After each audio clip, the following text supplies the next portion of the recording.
we are in safety. One small kitchen accident can change a child's life forever. Hi, I'm Paddie, your safety buddy.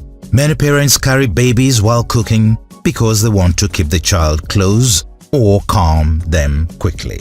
But hot oil, boiling water, steam, open flames and hot plates can become extremely dangerous when a child suddenly moves or grabs them unexpectedly. Children do not understand danger. They react naturally and quickly. Where possible, keep babies safely away from active cooking areas. Avoid carrying children while frying or handling hot liquids. And turn pot handles inward to reduce pulling risks. A few seconds of prevention can avoid severe burns and injuries. Share this with parents and caregivers. Comment Safe Kitchen for Paddie's home safety tips.